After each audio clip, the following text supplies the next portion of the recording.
Number 7 سنائیے۔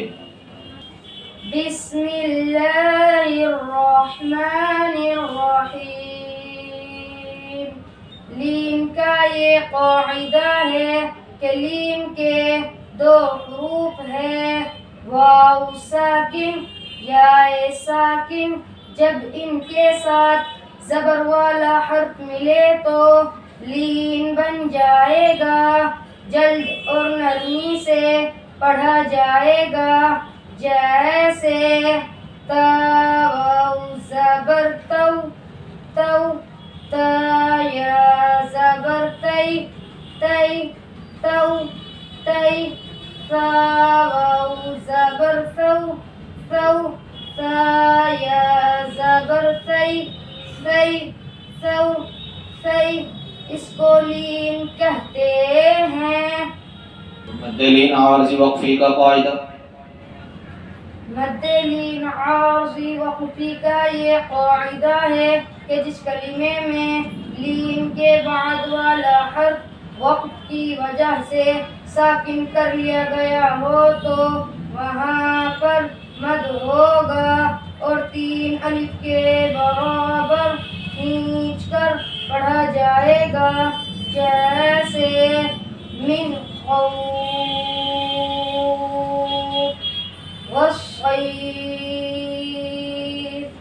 اس کو مد لین عارضی وقفی کہتے ہیں۔ حرف غنہ کا قاعدہ۔ حرف غنہ کا یہ قاعدہ ہے کہ حرف غنہ کے 2 حرف ہیں، نون مشدد، میم مشدد۔ جب نون مشدد، میم مشدد ایک حرکت کے بعد آ جائے تو وہاں پر نون مشدد، میم مشدد ہوگا اور 1 الف کے برابر کھینچ کر ناک سے غنہ ہو کر پڑھا جائے گا، جیسے انا، انی، انو۔ اس کو حرف غنہ کہتے ہیں۔ اظہار کا قاعدہ۔ اظہار حلقی کا یہ قاعدہ ہے کہ اظہار کے 6 حروف ہیں، حا، خا، عین، غین، ہا، حمزہ۔ اگر ان 6 حرفوں میں سے کوئی حرف تنوین یا نون ساکن کے بعد آ جائے تو تنوین والا حرف یا نون ساکن جلد پڑھا جائے گا، نہ کھینچے گا، نہ غنہ ہوگا، جیسے حاسد اذا حسد، من علق۔ اس کو اظہار حلقی کہتے ہیں۔ ادغام بلا غنہ کا قاعدہ۔ ادغام بلا غنہ کا یہ قاعدہ ہے کہ ادغام بلا غنہ کے 2 حروف ہیں، را اور لام۔ اگر ان 2 حرفوں میں سے کوئی حرف نون ساکن یا تنوین کے بعد آ جائے تو تنوین والا حرف یا نون ساکن ادغام بلا غنہ کے حرف سے مل کر جلد پڑھا جائے گا، نہ کھینچے گا، نہ غنہ ہوگا، جیسے من ربک مالا لبدا۔ اس کو ادغام بلا غنہ اور ادغام تام کہتے ہیں۔ مد منفصل کا قاعدہ۔ تختی نمبر 17 مد کرنے کے قواعد۔ مد منفصل کا یہ قاعدہ ہے کہ جب حرف مدہ کے بعد حمزہ دوسرے کلمے کے شروع میں ہو تو وہاں پر مد ہوگا اور 4 الف کے برابر کھینچ کر پڑھا جائے گا، جیسے فی احسنی۔ اس کو مد منفصل اور مد جائز کہتے ہیں۔ مد لازم کلیمی مخفف کا کیا قاعدہ ہے؟ مد لازم کلیمی مخفف کا قاعدہ یہ ہے کہ جب حرف مدہ کے بعد سکون اصلی اسی کلمے میں ہو تو وہاں پر مد ہوگا اور 5 الف کے برابر کھینچ کر پڑھا جائے گا، جیسے الآن۔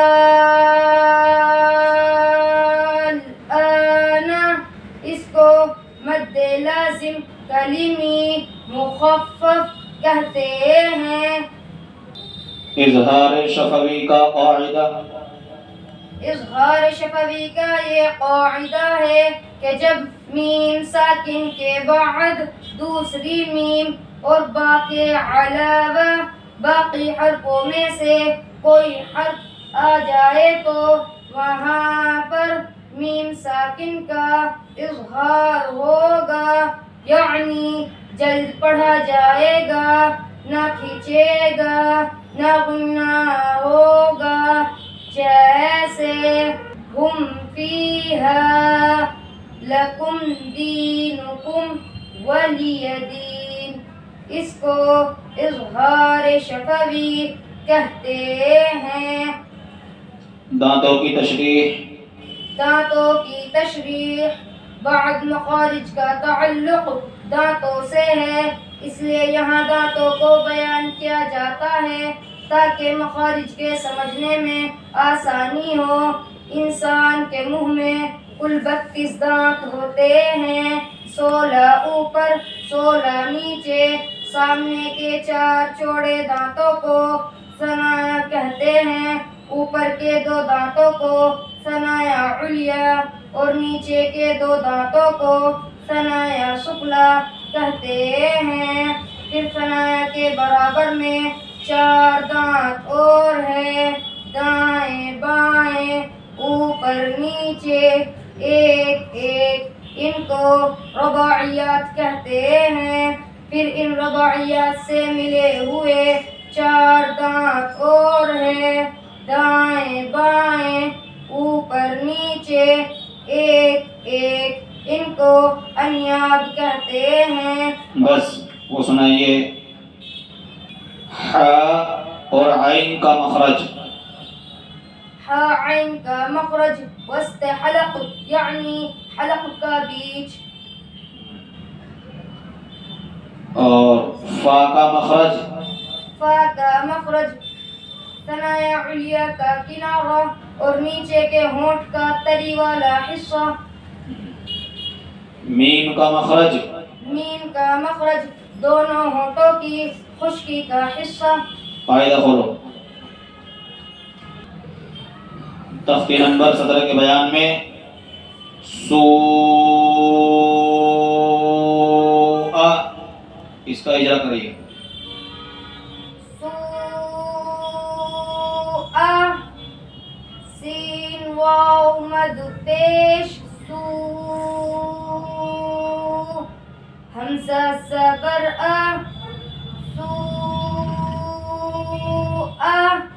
جب حرف مدہ کے بعد حمزہ اسی کلمے میں ہو تو وہاں پر مد ہوگا اور 4 الف کے برابر کھینچ کر پڑھا جائے گا۔ اس کو مد متصل اور مد واجب کہتے ہیں۔ حمزہ کے اوپر زبر ہے، زبر کو جلدی پڑھے، تھوڑا بھی نہ کھینچے۔ سوء۔ ادھر چلو تختی نمبر 13 کے بیان میں من بعدی، من بعدی، میم میم زیر من، با عین زبر با، من بعد، دال زیر دی، من بعدی۔ میم کے نیچے زیر ہے، زیر کو جلدی پڑھے، تھوڑا بھی نہ کھینچے. نون ساکن کے بعد با ابدال کا حرف آیا ہوا ہے، اس لیے نون ساکن کی آواز کو میم ساکن کی آواز سے بدل کر ایک الف کے برابر کھینچ کر ناک سے غنہ کر کے پڑھا جائے گا. اس کو ابدال کہتے ہیں، قلب اور اقلاب بھی کہتے ہیں. با کے اوپر زبر ہے، زبر کو جلدی پڑھے، تھوڑا بھی نہ کھینچے. عین کے اوپر جزم ہے، جزم والے حرف کو پیچھے والے حرف سے ملا کر ایک مرتبہ پڑھتے ہیں، اس کو حرف ساکن کہتے ہیں. دال کے نیچے زیر ہے، زیر کو جلدی پڑھے، تھوڑا بھی نہ کھینچے. من بعد. شاباش. ادھر چلیے تختی نمبر 12 کے بیان میں میوالن